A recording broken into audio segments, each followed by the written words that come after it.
नमस्कार मित्रों। पिछले व्याख्यान में हमने प्लेटो के शिक्षा सिद्धांत के संबंध में बात की। अब इस व्याख्यान में हम प्लेटो के अगले मुख्य सिद्धांत यानी साम्यवाद के सिद्धांत की चर्चा करेंगे और यह प्लेटो का बहुत ही महत्वपूर्ण सिद्धांत है। प्लेटो का साम्यवाद का सिद्धांत। प्लेटो कहते हैं कि शिक्षा के सद्गुण को प्राप्त करने के लिए एवं सद्गुण को बनाए रखने के लिए साम्यवादी सिद्धांत का होना आवश्यक है। प्लेटो कहता है कि शिक्षा के सद्गुण को प्राप्त करने के लिए एवं उस सद्गुण को बनाए रखने के लिए साम्यवादी सिद्धांत का होना अति आवश्यक है। और इसके लिए प्लेटो ने दो साम्यवादी सिद्धांत दिए, एक तो संपत्ति विषयक सिद्धांत और एक परिवार विषयक साम्यवाद।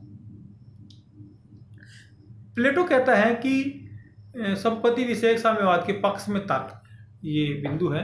प्लेटो कहता है कि अभिभावक वर्ग के पास अपनी कोई निजी संपत्ति नहीं होगी और वे सार्वजनिक स्थानों पर निवास करेंगे, सार्वजनिक भोजनालयों में भोजन करेंगे। यानी व्यक्तिगत संपत्ति की यहाँ प्लेटो ने मनाही की है कि व्यक्तिगत संपत्ति किसी के पास नहीं होगी। इसके पक्ष में प्लेटो कुछ तर्क भी देता है कि एक तो व्यक्तिगत संपत्ति नहीं होगी तो समाज में असमानता नहीं होगी, क्योंकि जहाँ संपत्ति होती है वहीं गरीबी अमीरी, वहीं ऊंच नीच का भेदभाव होता है। तो समाज में समानता स्थापित करने के लिए व्यक्तिगत संपत्ति का नहीं होना ही आवश्यक है। दूसरा, कार्यकुशलता बढ़ेगी। प्लेटो कहता है कि संपत्ति नहीं होगी तो कार्यकुशलता अधिक होगी, क्योंकि अभी यहाँ लोग होड़ करते हैं, एक आगे से आगे बढ़ने की होड़ करते हैं और इसमें किसी के को पीछे धकेलने की भी कोशिश करते हैं। तो कार्यकुशलता, हालांकि इसकी आलोचना अधिक है इस बिंदु पे, लेकिन प्लेटो कह रहा है कि कार्यकुशलता बढ़ेगी, वर्ग संघर्ष नहीं होगा। ये बिल्कुल सही कह रहा है प्लेटो कि व्यक्तिगत संपत्ति होती है तो वहाँ वर्ग संघर्ष होता है। आपने देखा होगा भाई भाई के मध्य संपत्ति को लेकर विवाद हो जाता है, परिवार विखंडित हो जाते हैं, समाज टूट जाता है। तो संपत्ति विवाद का कारण तो है। और प्लेटो ये कह रहा है कि जब संपत्ति होगी ही नहीं किसी के पास तो संघर्ष किस बात का होगा, और जब संघर्ष नहीं होगा तो राज्य में एकता भी स्थापित होगी। क्योंकि अभी राज्य में विखंडन किस चीज को लेके, संपत्ति से संबंधित विवादों को, क्योंकि विवाद के तीन ही कारण है, जर, जोरू और जमीन। तो ये जो जर है, ये जो जर यानी संपत्ति है, ये विवाद का मुख्य कारण है। चाहे किसी भी प्रकार का विवाद देख लो, चाहे कोई जमीन प्राप्त करने की कोशिश कर रहा है, कोई धन अधिक प्राप्त करने की कोशिश कर रहा है, और उस चक्कर में जाति और सांप्रदायिक तनाव आए दिन देखने को मिलता है। तो राज्य में एकता स्थापित होगी, कर्म एवं चिंतन की शैली विकसित होगी। कर्म और चिंतन, ये प्लेटो कह रहा है कि इसे अभी लोग सब 99 के फेर में लगे रहते हैं, लेकिन जब संपत्ति का कोई महत्व नहीं होगा, जब अपनी कोई निजी संपत्ति नहीं होगी, तो व्यक्ति इतनी भाग दौड़, इतनी उठापटक नहीं करेगा और वह अपना कर्म करेगा और कुछ समय अपने चिंतन के लिए भी निकालेगा और व्यक्ति बड़ा स्वस्थ रहेगा, प्रसन्नचित रहेगा। ऐसा प्लेटो का मानना है। संपत्ति के साम्यवाद की आलोचना। अब यहाँ साथ में संपत्ति के साम्यवाद की कुछ आलोचना भी है। एक तो व्यक्तिगत संपत्ति के उन्मूलन से सामाजिक संघर्ष बढ़ेगा। प्लेटो कहता है कि व्यक्तिगत संपत्ति नहीं होगी तो फिर संपत्ति कैसी होगी, सार्वजनिक होगी, और जब सार्वजनिक संपत्ति होगी तो फिर उसमें संघर्ष की संभावना ज्यादा है। ये बिल्कुल सही है, क्योंकि सार्वजनिक संपत्ति को प्राप्त करने के लिए, हड़पने के लिए सब लोग लालायित रहते हैं, या उसका अधिक उपभोग करने के लिए। हड़पना मत मानिए, प्राप्त करना मत मानिए, लेकिन अधिक उपभोग करने के लिए लालायित रहेंगे। तो ये एक समाज में सामाजिक संघर्ष का कारण बन सकती है, संपत्ति का नहीं होना। क्योंकि जब निजी संपत्ति नहीं होगी तो सार्वजनिक संपत्ति का इतना महत्व भी नहीं होगा। आपको पता है, जो वस्तु सबकी होती है वह किसी की नहीं होती, और जो किसी की होती है वो किसी की नहीं होती। तो यह कहने का मतलब मेरा ये है कि व्यक्तिगत संपत्ति सामाजिक संघर्ष का कारण हो सकती है। व्यक्तिगत संपत्ति का उन्मूलन सामाजिक संघर्ष का कारण हो सकता है। समाज से परोपकार की भावना समाप्त होगी। अभी आपने देखा होगा कोरोना काल में बहुत से लोगों ने लाखों करोड़ों रुपए दान किए। जब संपत्ति होगी तो दान करेंगे ना, परोपकार की भावना आएगी ना। समाज के बहुत से लोग ऐसे हैं जैसे वृद्ध हैं, बच्चे हैं, बीमार हैं, अशक्त हैं, उन लोगों को संरक्षण के लिए, उन लोगों को सुविधाएं उपलब्ध करवाने के लिए कहीं ना कहीं संपत्ति की आवश्यकता होती है, और उसको कुछ परोपकारी समाज के कुछ परोपकारी लोगों के द्वारा किया जाता है। लेकिन यहाँ तो संपत्ति होगी ही नहीं, तो फिर ऐसे लोगों की समाज में बहुत उपेक्षा हो जाएगी, और हो सकता है ये बहुत बड़ा विवाद का कारण और बहुत बड़ा एक राज्य के लिए खतरा हो जाए। मानसिक रोगों का उपचार भौतिक साधनों द्वारा संभव नहीं हो सकता।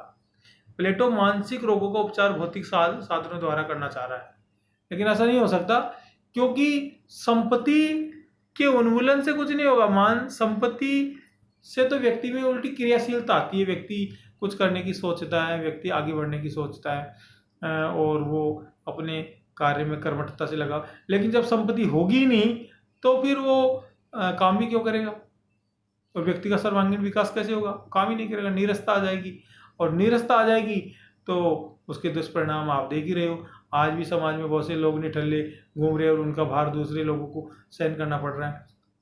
तो मेरा कहने का मतलब है कि संपत्ति से व्यक्ति, अब जैसे मान लो किसी को तनख्वाह ही नहीं दी जाए, तो वो काम क्यों करेगा, क्यों जाएगा कॉलेज में, क्यों जाएगा समय पर? तो कहने का मतलब मेरा ये है कि संपत्ति का होना बहुत जरूरी है, चाहे संपत्ति सीमित मात्रा में ही सही, लेकिन संपत्ति का होना बहुत जरूरी है, और ये व्यक्ति के सर्वांगीण विकास के लिए भी आवश्यक है।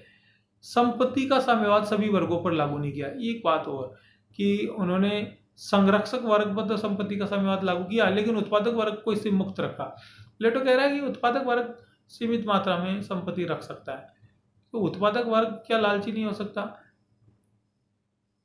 क्या लालच संरक्षक वर्ग में ही आएगा? क्या राज्य संरक्षक वर्ग की संपत्ति रखने से ही विकृत होगा? तो ये प्लेटो के सिद्धांतों में कुछ विरोधाभास है, और इसलिए इस संपत्ति विषयक साम्यवाद की आलोचना की जाती है। अरस्तु खुद कहते हैं, उनकी खुद शिष्य अरस्तु कहते हैं कि परिवार राज्य की आधारशिला है तथा मनुष्य की राजनीतिक यात्रा का प्रथम सोपान है। ये परिवार के संबंध में अरस्तु, क्योंकि प्लेटो परिवार के साम्यवाद की भी बात करता है। प्लेटो का परिवार विषयक साम्यवाद।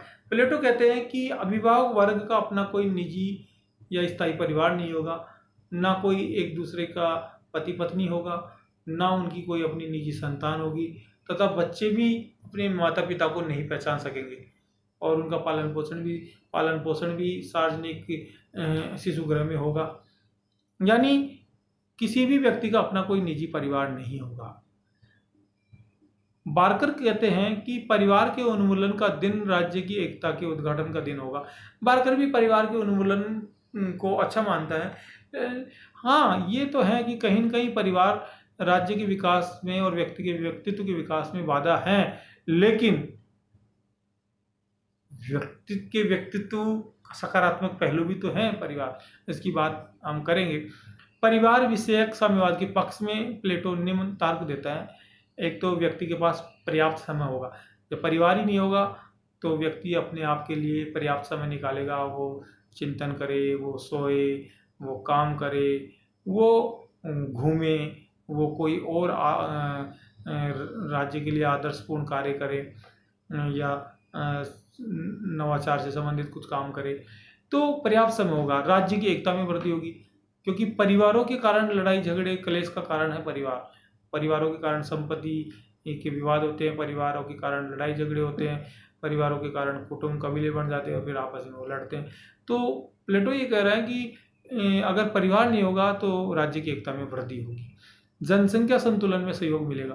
परिवार ही नहीं होगा, और यदि आपको अस्थायी रूप से पति पत्नी बनने के लिए और बच्चे उत्पन्न करने के लिए कहा जाएगा, तो वो बहुत सीमित मात्रा में होगा, और उससे जनसंख्या का संतुलन भी बना रहेगा। और प्लेटो ने तो अपने आदर्श राज्य की जनसंख्या भी बहुत लिमिटेड बताई है। उन्होंने कहा कि एक आदर्श राज्य के लिए 5040 की जनसंख्या होनी आवश्यक है, इससे अधिक जनसंख्या भी नहीं होनी चाहिए और इससे कम जनसंख्या भी नहीं होनी चाहिए। उन्होंने लगभग 5040 जनसंख्या उन्होंने बताई है। परिवार नहीं होगा तो कार्यकुशलता और एकाग्रता में वृद्धि होगी। बिल्कुल, परिवार की चिंता व्यक्ति को हमेशा सताई रहती है। तो परिवार नहीं होगा तो कार्यकुशलता में वृद्धि होगी, एकाग्रता में वृद्धि होगी। तो अगला बिंदु, यदि सार्वजनिक रूप से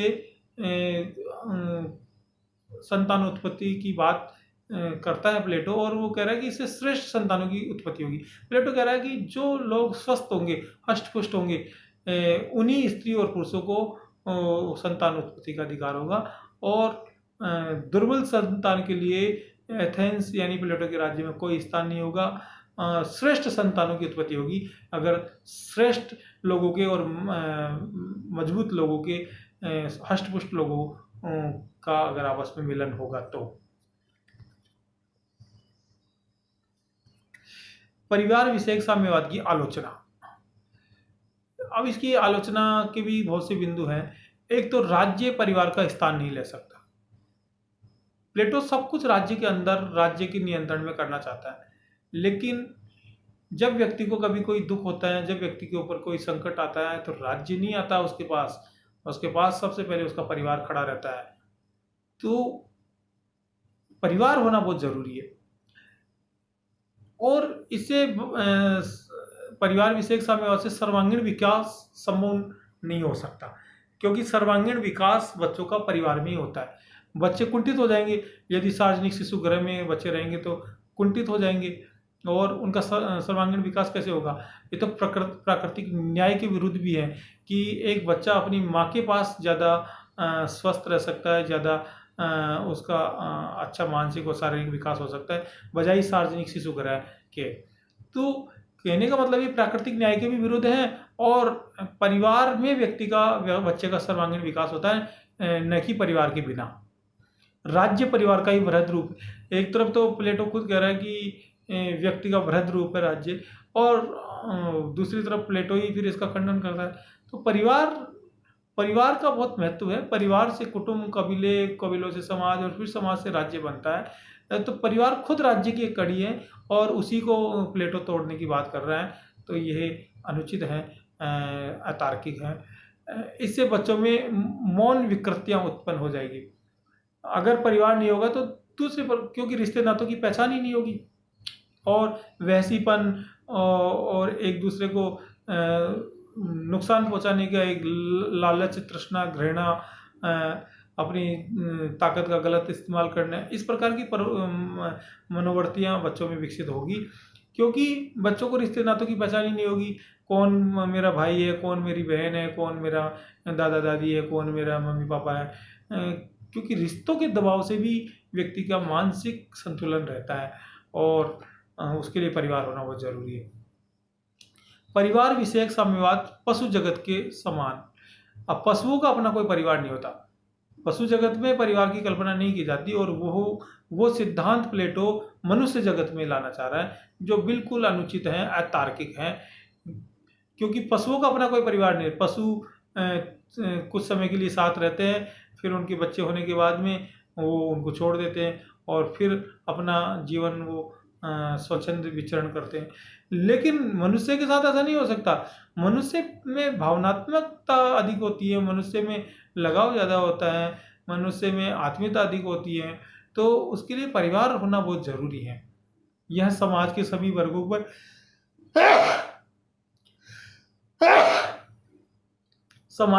वर्गों पर लागू नहीं है।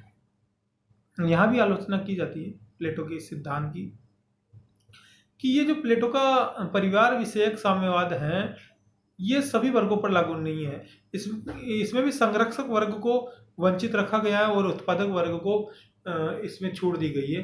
उत्पादक वर्ग अपना परिवार रख सकता है। अब समाज के 3 वर्गों में से किसी एक वर्ग को परिवार रखने की छूट होगी, तो क्या उस परिवार के ऊपर संकट नहीं आएंगे?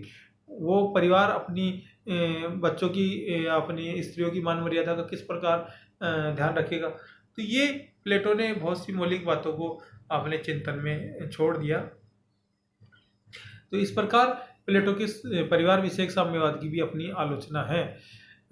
इससे आगे की चर्चा हम अगले व्याख्यान में करेंगे, और मैं समझता हूँ कि आज के इन व्याख्यानों से आपको कुछ समझ में आया होगा। बहुत बहुत धन्यवाद आप सभी को, और अगले व्याख्यान में मिलते हैं।